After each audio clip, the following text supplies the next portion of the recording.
Hey folks, Matt Easton here, Scholar Gladiatore. So I didn't expect so many people to get, I won't say butthurt, but like almost annoyed by the fact that I didn't explain what the notch was for.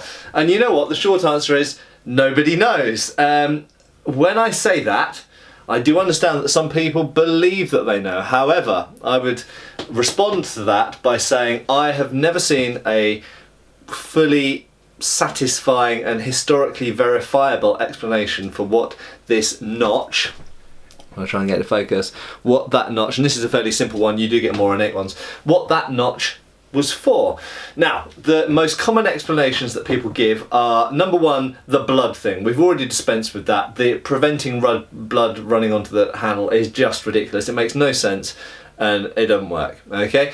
That's the first thing. The next thing that people often suggest is it's for utility, something to do with skinning or animal, working with animal products, so skin and tendon and leather and stuff like this. I think no. The reason I would say for that is these are pretty much always, as far as I have seen, blunt.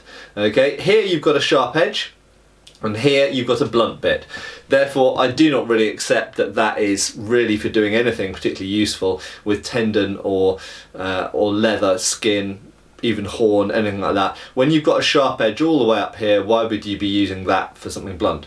Okay, so I don't really think that that's the answer. The next one people say is, it's a bottle opener. Lots of people say that, and very clearly that's not what it is. It's equally not a can opener. You could technically say that in the 19th century they did have tins that could be opened, but it's nothing to do with that. The Nepalese didn't have tins when these were developed.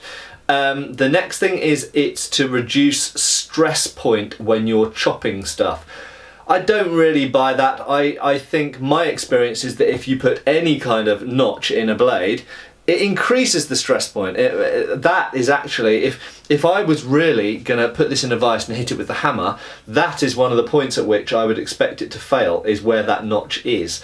So I don't believe that it's to reduce or spread stress. Same thing for the Bowie knife. That doesn't make any sense to me at all. That notch, if anything, increases and focuses stress, so I don't think that makes sense. The next theory I've heard from a handful of people actually is it's something to do with the production of arrows, or even straightening arrows. That one I can't dismiss, but I've never seen any historical evidence to back that up. Okay, and as someone who's actually made a lot of arrows, I've probably made 100 arrows or a couple of 100 arrows in my life, and I can't see which part of making an arrow that shape would be useful for. So I'm not saying it's wrong, but you need to give me more evidence for me to take that one seriously. The next one that people say is it's somehow a sight for lining up for throwing. No, that's just rubbish, okay? In actual fact, kukris were thrown, apparently. Kukris being thrown is actually referred to in 19th century sources. It's certainly not how they were usually used. They were usually used as a hand weapon.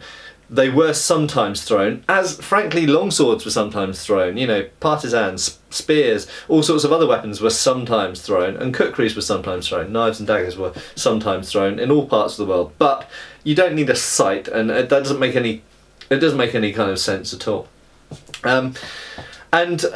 So there are various other, people come up with various other kind of utilitarian ideas for what it might be for you know, producing this or straightening that or this. None of them really sound convincing to me. The final theory which comes up a lot, which I'm going to say is probably the most likely, is it's got some type of symbolic or religious importance. Now, a lot of people, this is called a cho, by the way, and a lot of people say that the cho is something to do with a cow's hoof, and to do with if you imagine a cow's hoof, which obviously has two toes, it kind of looks like the negative of a cow's hoof. And obviously in Hinduism, cows are very important. They're a sacred animal. maybe the majority of Nepalese, I believe, are Hindu. It might have something to do with that. I have also heard it's to do with fertility things and to do with the shape of a woman's private parts. And I do believe that's the first time I've ever said that on this channel. But I've heard all sorts of symbolic and religious and explanations for what this could be. Now, I can't refute that. It is entirely possible that that's what these are. But the one physical thing that makes me doubt it is they vary in shape quite a lot. And I've had some that have got that central bit, almost looks like a fleur-de-lis or something like this. You sometimes get that central bit is all sorts of different shapes. So if it has a religious significance, like the Star of David or the crucifix or the Sikh symbol of the swords, these kind of religious, or indeed, you know, the crescent moon of Islam, they tend to be the same across many different things. You know, the crescent of Islam looks the same in Turkey as it does in Iran and lots of other places. And similarly, the crucifix looks pretty much similar in most cultures. The Star of David looks pretty much the same across periods of time and amongst Jewish communities in different parts of the world. And yet, in Nepal, in one small place where these are used, these vary quite a lot in design. So if they have a religious or symbolic explanation, why do they vary so much? You would think that they would all be exactly the same.